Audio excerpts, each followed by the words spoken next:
Hey, good morning to those of you out there on the West Coast. Good afternoon to those of you here on the East Coast with me.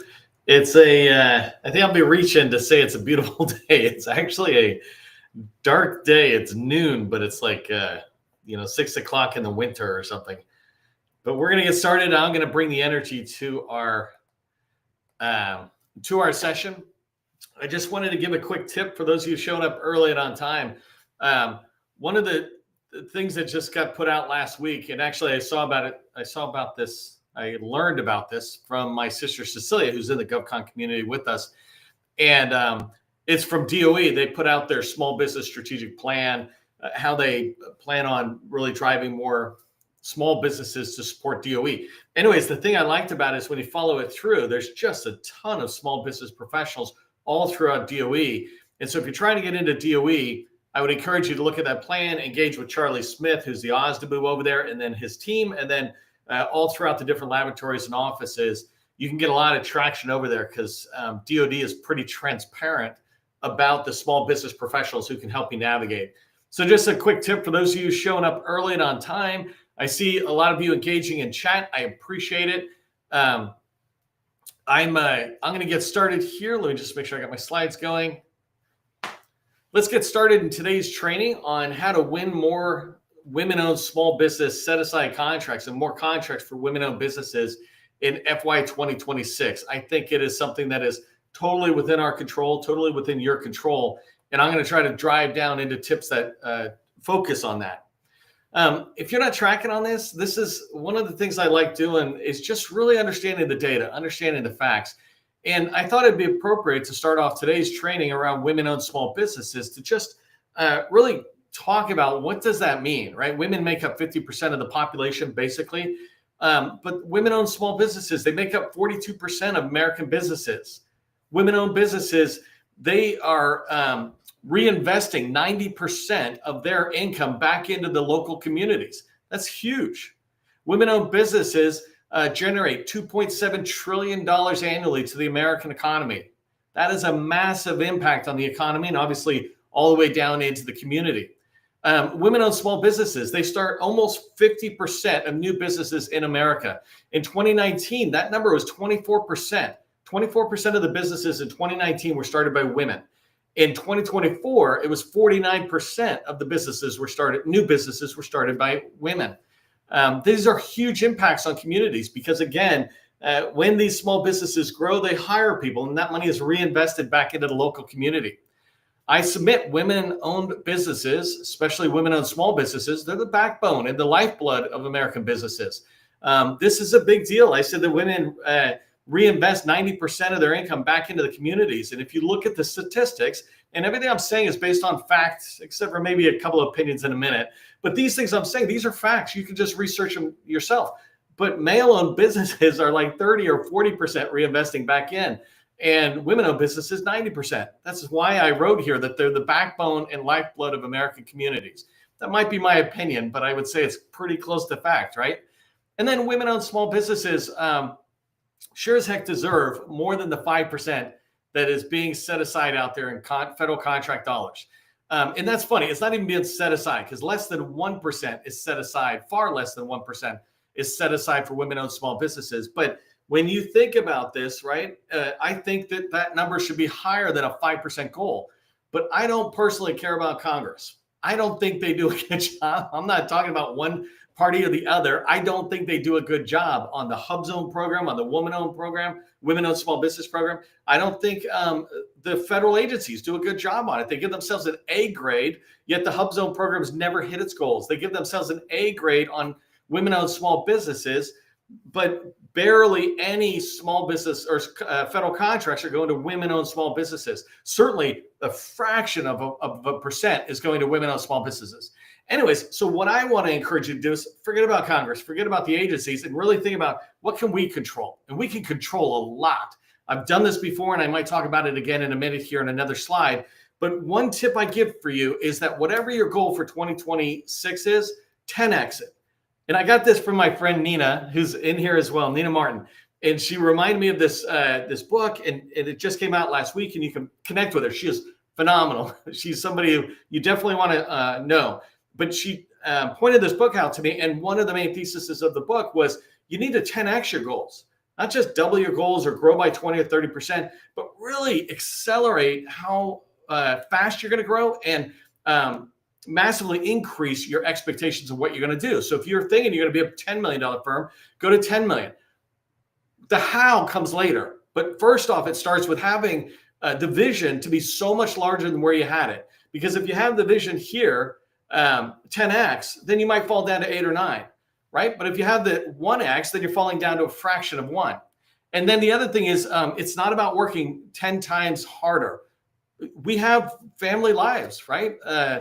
I think that disproportionately women have more of a family responsibility, but I homeschool my kids.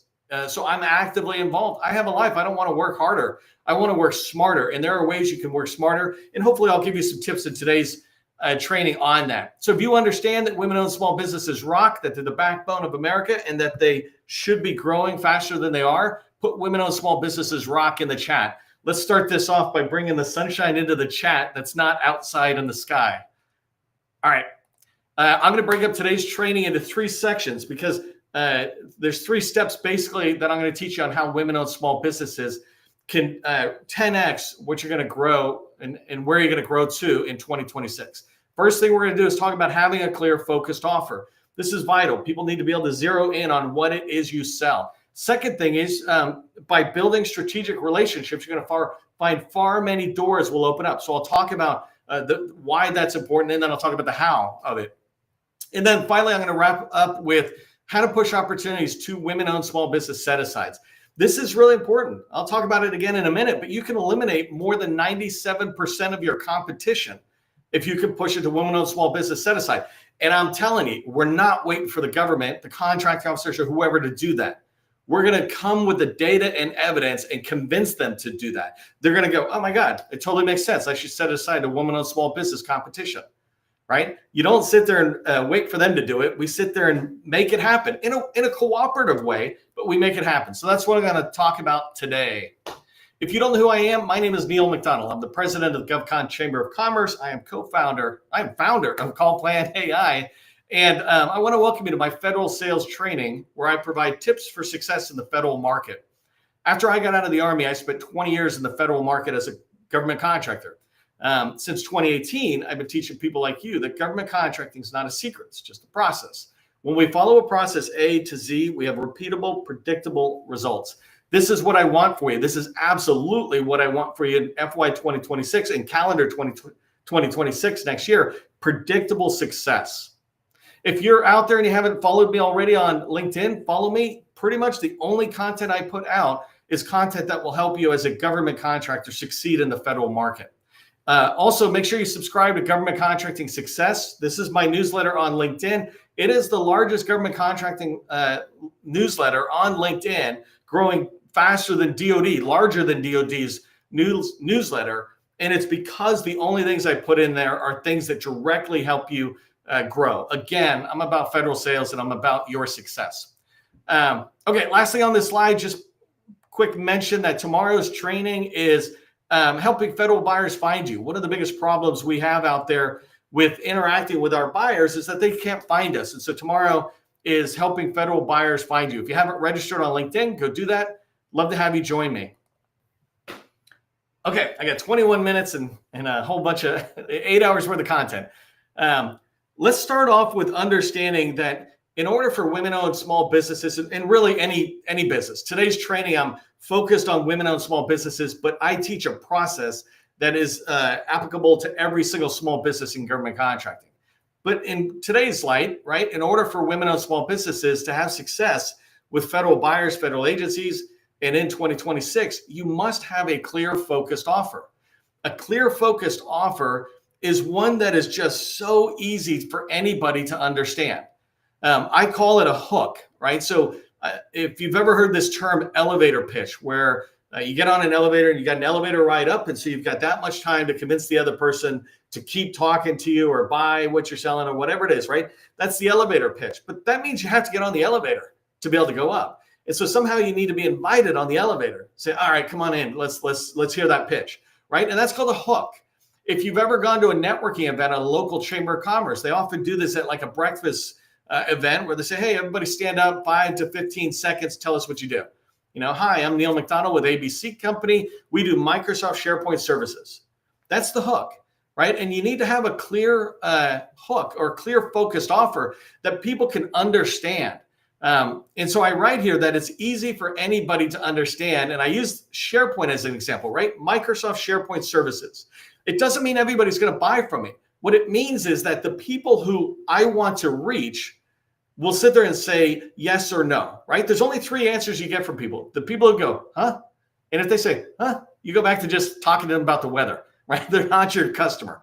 But if you say Microsoft SharePoint services to anybody who is in my world, they're going to say 2 things. They're going to say, yeah, not interested. Or they're going to say, tell me more, right? That basically is how conversations go. And, and I put water here as another example. Jay Madigan is in this community, does water management, right? And a hook for him might be, especially when you think about this compared to a broader statement, but a hook might be, for him might be, we monitor large bodies of water, right? We monitor the health and safety of a large body of water. So, what did I put here? 3 to 7 words is what I look for. You want something simple. So somebody says that to me, I'm going to go, whatever that is, right? I don't do anything with water, right? So Jay would instantly know, I'm just going to talk to Neil about the Bears or something, right? And that's the idea of a clear, focused offer that people can instantly get what you're saying and reject you or accept you. And that's okay, right? Think about a gold mine has dirt and gold. You reject the dirt and you accept the gold. Sales is the same way. You reject the no's and you accept the yeses. You have to have both in order to have a gold mine. You have to have both a yes and a no for you to be doing any kind of sales. If you're doing sales and you're not getting no's, then you're in the wrong. You're not doing enough activity. So, and you should go to play the lottery if you're getting like three yeses in a row. Something's odd. Okay, so a clear, focused offer. I said clear, right? Easy for anyone to understand. The second thing is it needs to be focused. It needs to be niched down. So in this case, what I was saying is don't sell everything. I ran into a person who was in our community here, and she was selling construction. In particular, so it was construction services. In particular, I think it was flooring, walling, or flooring, painting, and elevators or something.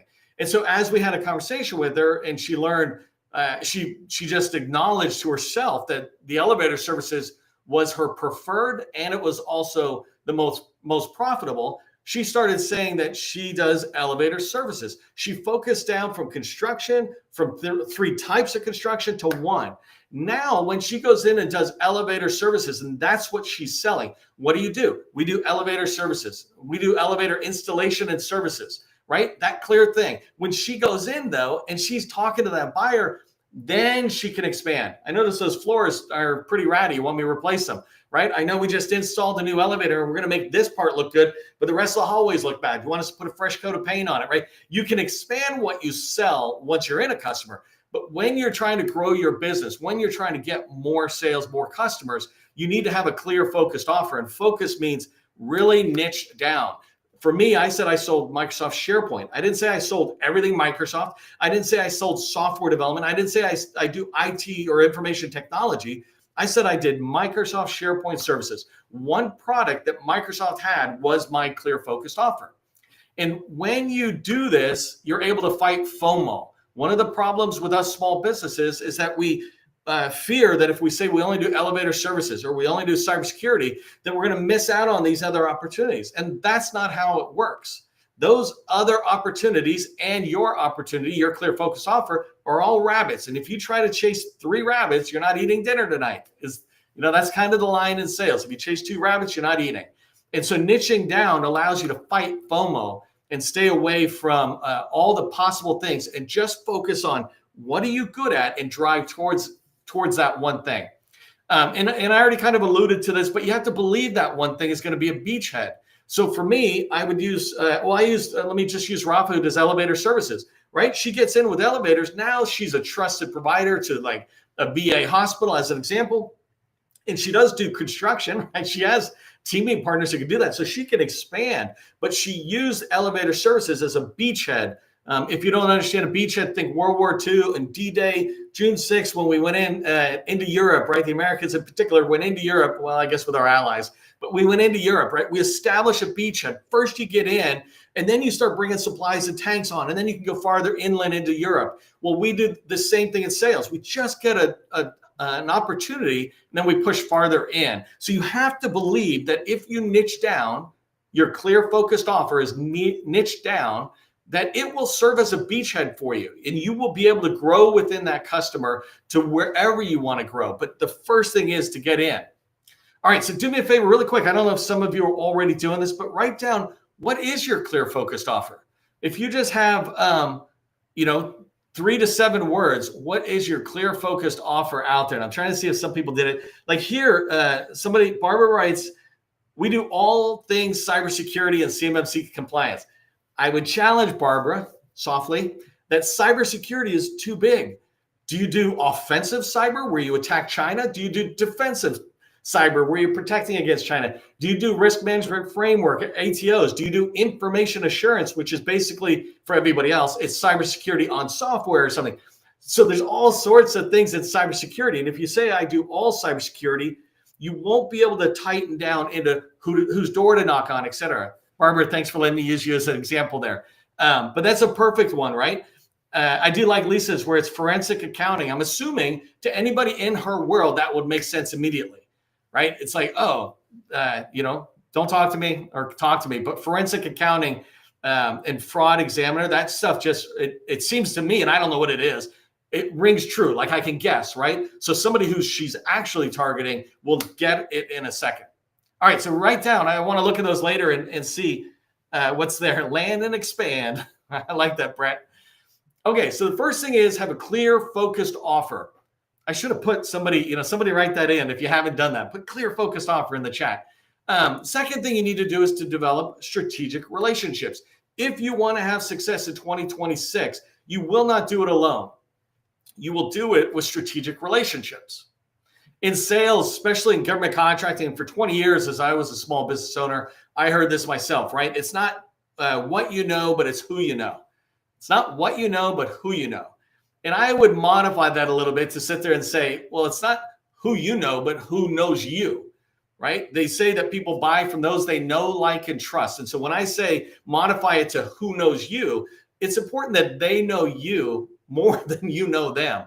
Right. And that's about visibility. I talk a lot about visibility in many other trainings, but fundamentally, visibility is being findable by the buyer when they're looking for you, and attractive in the sense that if they're looking for forensic accounting and they come in and they find Lisa, I think it was, they see her marketing blurbs and it all reinforces that. That's attractive. Right? That other material, it doesn't say, oh, we do taxes and we do this and we do IT and whatever, and we install ERP programs. It's just too crazy. I was looking for somebody who's expert at forensic accounting. And so that's when you're being visible, you want to be findable for it and then attractive on that. And so this comes down to, as you're building relationships out there, you can build some relationships that are strategic relationships. And I can't remember if I did it here. I didn't. So I'll just tell you really quick that there's a difference between your network and relationships and strategic relationships. So your network's people you meet at a conference, the people you meet inside of here, right? You're in my network. I'm in your network. Thanks for putting clear focus offer in the chat, everybody. I saw that. You're my network, right? We're all in a network. Some of us talk more together. And so, we have a relationship that we have developed. Maybe we've teamed on a couple of opportunities together. That's still not a strategic relationship, which I'll get to in a second. That's just relationships. What I want you to watch out for is that sometimes networking, talking to a lot of different people, maybe even working on some white papers together or something, I call that constructive procrastination. You're doing stuff that seems like it's appropriate and helpful, et cetera, but it's not what needs to be done. So it's not that it should not be done. It's that there should be something else that is being done first. And what should be done first is for you to develop strategic relationships with other companies, other people who have a mutual commitment to success or a commitment to mutual success, right? And what this means is both sides are actively trying to grow the other company, right? You're very involved. You have a joint pipeline, right? It's just spreadsheet or something, but you're coming together, you're talking. You're meeting every 2 weeks. That's a strategic relationship. And think about your personal life. You can't have that many friends, not that many close friends, right? You could go to a ball game and see a whole bunch of people or something, go to the bar and go dancing. There's all my friends. Sure, they're my friends, but they're my friends there. But I don't share a lot of my, intimate details, my feelings about life or all that. That's too heavy, right? It's too deep to do with more than just a small number of people. For personal relationships, that number is like 5. For business relationships, you can expand it out to what I say is 8 to 16. If you're brand new in government contracting, if you're brand new in building relationships and interacting with people, make that number closer to 8, right? And it should be 8 small businesses. But if you are more experienced, like me, I could easily handle 24 strategic relationships. If I was nothing but a business developer for your company, I could handle 24 relationships because I would meet once every 2 weeks for 30 minutes with those people. And maybe I'd spend another half hour on that strategic relationship, right? And so with 24 people, that's 12 hours. 12 hours every 2 weeks, or 24 hours with that extra that I did. But out of an 80-hour window, that's 24 hours. What am I doing the rest of the time? And again, remember, if I'm a business developer or capture person, salesperson, then the rest of the time I'm working on my pipeline and talking to the government. Even working with these people, I'm not spending all my time talking to them. We walk away with action items. We're doing stuff for each other to come back every 2 weeks and say, hey, I moved the opportunity along this way. I said I would talk to the customer. I said I would go find this information, right? And whether I had those strategic relationships or not, I'd still be doing those activities because these opportunities are ones I would want to pursue. Anyways, it's really important to understand that strategic relationships and how they work. And I've done at least 50, probably closer to 100 trainings in the last few years that are on how to build strategic relationships. It is such a vital thing. I literally stood up Call Plan AI to build that, which I'll talk about another time, right? But strategic relationships, here's the way to think about it, especially if you're just getting started and you've got a good core competency, that clear focused offer that you have. If you have that and then you build strategic relationships with 8 different companies, and these companies should be big enough that they can easily accommodate whatever kind of revenue or size share of the opportunity you want to go after. If you do that, you basically have increased your company's sales team by 8 people, by 16 people, because those people are looking out for opportunities. Does that make sense? Those people are looking out for opportunities that they like. And because they have a strategic relationship with you that you're managing for both of you, because they have that, they'll be bringing these opportunities back saying, hey, what do you think of this, Jane? Does this opportunity fit in with you guys? I think it does, right? And if you pick the right strategic relationships, more likely their opportunities are all going to have some fit for you. You don't pick somebody in construction if you're cybersecurity, right? You pick somebody who's in IT, who's in, and while you're in cybersecurity, then the chances of you aligning fit really well. Okay, so one last thing I put here is that strategic relationships, you want to aim for 16 of these. For each individual who's full-time dedicated to sales, like business developer, capture, et cetera, you can easily manage 16 strategic relationships. That's a time management skill you just develop, but when you do, it will rock your business in a positive way. There's 3 types of people you want to be building relationships with, or organizations, right? Small businesses, large businesses, and federal agencies. You want to build relationships, strategic relationships with people in there. So an example is, if I was doing SharePoint still, I would be building, and say I want to get in the Navy, I would find people in PEO digital, like the program manager, deputy program managers. I would find whoever's in charge of this thing called flank speed, which is basically what the Navy calls SharePoint, and I'd get in. It might take a little bit of time for me to find them, but then I will build a strategic relationship. Again, I talk about how to do that in many different ways. And for small businesses and larges, I would do the same thing. I would be coming in, trying to figure out how can I identify them and then build that relationship. That is a vital thing you want to plan out right now for the next couple of months. You go, I'm going to build strategic relationships. So going into 2026, I have solidly established strategic relationships that will lead to my success in 2026. Okay, so really quickly, I wanted to thank our sponsors for today's live. I really appreciate when they are supporting me. I've been doing this a long time, since 2018, and the lives I've been doing the last 3-4 years. I'm coming up to close to 1,000 lives, and having sponsors support me is a big deal on there. So thank you to Graham Inc. They do staffing and recruiting services. In particular, they also do American Sign Language services. If you know anybody who needs ASL services, reach out or remember Graham. Steel Toe does CMMC and cybersecurity support. If you're looking to work with DoD, you're definitely going to need to talk to somebody about CMMC, and Steel Toe is standing by. And then I wanted to thank Restream, who's sponsoring us. They're the ones I come out on and deliver these lives to you. So I really appreciate their support. They enable me to be able to go out live on YouTube, on LinkedIn, on Twitter, on Facebook, etc. And then my own company, CallPlan AI. I never have enough time to talk about it, but if you're looking to start and build relationships and you really want to succeed there, check out www.callplan.ai. Okay, so let me get to this last one about how do you push opportunities to women-owned small businesses. And I only have 4 minutes, so I'm going to go a little fast, but I got a ton of training on this. First thing I want to say is it's really important to reduce competition. If you can push an opportunity that you love for your company and push it to a woman-owned small business set aside, you have just reduced the competition by 97%. I put here that there's 960,000 small businesses as of August 17th. That was yesterday. 360,000 small businesses. Of those, only 9,700 are SBA certified.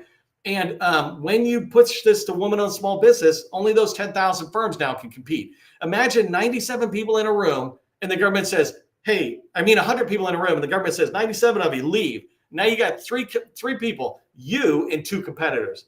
That's a good day. I'm going to skip the other part. The other thing is I want you to remember if an agency is not hitting its goal, if it's not even near hitting its goal, then it's never going to hit its goal until somebody forces it. Don't go knocking on their doors if you're trying to get women-owned small business set-asides. They could be good for something else, but they're not good for that. Instead, go to USA Spending, go to fpds.gov, go in there and find out which which agencies are awarding the most set-asides to women-owned small businesses. They're actually doing women-owned small business set-asides. Like, that's the competition type. You want to find out what those agencies are. I just did a post this morning that listed the top 10. Army, I think Army, Air Force, Navy kind of thing, right? Missile Defense, in State Department was up there, and TSA, I think, was in there. So find the agencies that already have contracting officers that believe in women-owned small business value and are showing that belief by setting aside contracts, because you don't have to convince them to use a woman-owned small business set-aside. You just have to convince them that 2 or more businesses will show up with qualified proposals that they could award to. Okay, understand how a set-aside is done. This is going to be really fast. But set-asides are not, forget about that rule of 2 and things like that. I know people talk a lot about it. That's policy. The way it actually works is a contracting officer is not setting anything aside to anybody unless they're sure that they'll be able to award a contract. Because if they can't, they have to recompete the whole thing, right? And so even with small business, no tags, but just small business, contracting officers worry about it. It's like, if I award this, will a small business be able to support it? Right? So it's our job to show up and make sure they understand this. And this is why I say that I do it somewhere else, and I'll talk about it more, but you need to have a cohort of 20 small business, women-owned small businesses that you work with that are all in similar space as you, that agree to go after RFIs together. You don't actually even work together. You just say, hey, here's an RFI. Let's go after it. I did this with the HubZone program and was able to push $3 billion more in one single year to HubZone programs or HubZone businesses just by getting them to work together.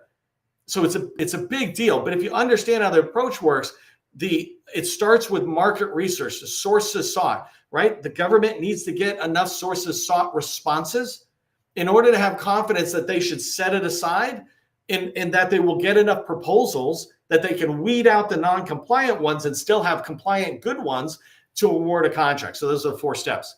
Okay, so the last bullet I had here, and I apologize, I'm going so fast. I'm definitely going to come back on this slide and just do a whole training on it. But ask for women-owned small business set-aside only. If you're going in and trying to get something pushed to set-aside, women-owned small business set-aside, don't go, or 8A or STBO. Pick one and dive in. If you give them two, then you might as well not even have asked for them to set it aside. It is about getting more women, small businesses to respond and to a sources sought. When enough people respond to a sources sought notice, the contracting officer will have the data and evidence to feel comfortable to award to a woman-owned small business. All right, I'm in danger of actually going over time, but here's what I want you to remember. Lock down a clear, focused offer. Build 8 strategic relationships at least that will lead you into 2026, and build a cohort of 20 other women-owned small businesses in your space. When you do these 3 things, you will massively increase your chances for success in 2026. Hey, just remember, government contracting, it's not a secret. It's just a process. Part of the process is ending on time. I am out of here.